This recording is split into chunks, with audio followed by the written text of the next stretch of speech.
Nayib Bukele, el salvador de su país o un dictador disfrazado de reformador moderno. Nayib Bukele, un nombre que no deja indiferente a nadie. Para algunos es el líder carismático que finalmente ha tomado las riendas de El Salvador y ha hecho lo que parecía imposible: reducir la violencia y devolver la esperanza a un país sumido en el caos. Pero para otros, su estilo de gobierno es el preludio de una dictadura. Dos caras, dos historias. ¿Cuál es la verdad? Orígenes y ascenso político. Bukele, nacido en 1981, proviene de una familia acomodada de origen palestino. Un líder joven y ambicioso que, sin haber terminado su carrera universitaria, decidió saltar a la política, empezando como alcalde de Nuevo Cuscatlán en 2012 y luego en San Salvador en 2015. Su rápido ascenso fue imparable. En 2019, con tan solo 37 años, rompió con el bipartidismo que había dominado a El Salvador por décadas y se convirtió en el presidente más joven de América Latina. ¿Pero qué es lo que ha hecho que Bukele sea tan controvertido? La lucha contra las pandillas. Por un lado, el plan de control territorial ha sido su insignia. Este programa ha reducido los índices de homicidios a niveles históricos, logrando que El Salvador pasara de ser uno de los países más peligrosos del mundo a registrar días sin un solo asesinato. Su política de mano dura ha sido aplaudida por quienes ven en él un líder que no teme ensuciarse las manos para proteger a su pueblo. La construcción del Centro de Confinamiento del Terrorismo,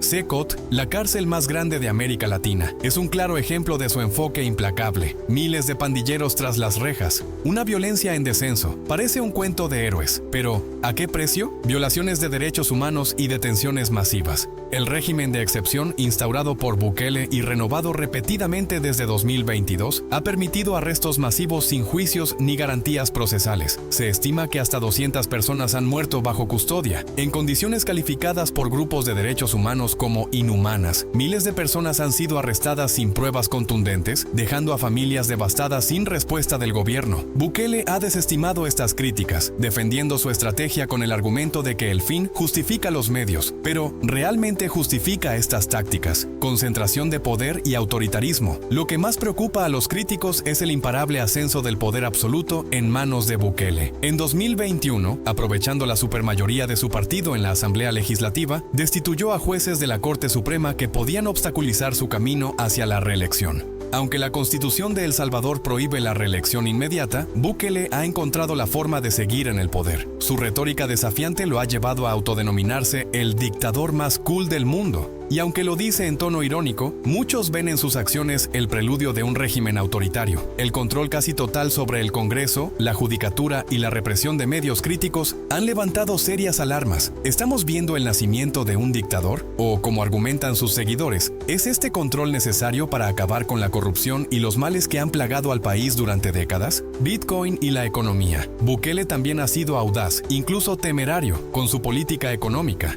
En 2021 decidió convertir a El Salvador en el primer país en aceptar Bitcoin como moneda de curso legal. La medida fue recibida con entusiasmo por algunos sectores, mientras que economistas y analistas internacionales advirtieron sobre los peligros de basar una economía en una criptomoneda tan volátil. La volatilidad del Bitcoin ha causado pérdidas millonarias en las arcas públicas, pero Bukele sigue firme en su convicción de que este es el futuro. Mientras tanto, los problemas de fondo como la pobreza y la desigualdad siguen sin resolverse. ¿Es esta audacia un signo de un visionario o de un líder que juega con el destino económico de su país? Relaciones internacionales y críticas. Las críticas internacionales han sido numerosas. Estados Unidos y organizaciones internacionales de derechos humanos han señalado a Bukele por su erosión de las instituciones democráticas y la concentración de poder. A pesar de esto, Bukele sigue mostrándose desafiante, desestimando las preocupaciones como el eco de un mundo internacional que, según él, está desconectado de la realidad que viven los salvadoreños. Sus seguidores, tanto dentro como fuera del país, lo ven como el líder que se atreve a desafiar a las élites y luchar por su gente. ¿Pero a qué costo? Dos caras, dos historias. Nayib Bukele ha transformado El Salvador, devolviendo la seguridad a un país que parecía condenado a la violencia pandilleril. Pero sus métodos autoritarios y el debilitamiento de las instituciones democráticas plantean una incómoda pregunta. ¿Es el líder fuerte que El Salvador necesita o un dictador en formación? ¿Es Nayib Bukele el salvador de El Salvador o un dictador con una buena campaña de relaciones públicas? ¿Cuál es tu visión? Déjanos tu opinión en los comentarios.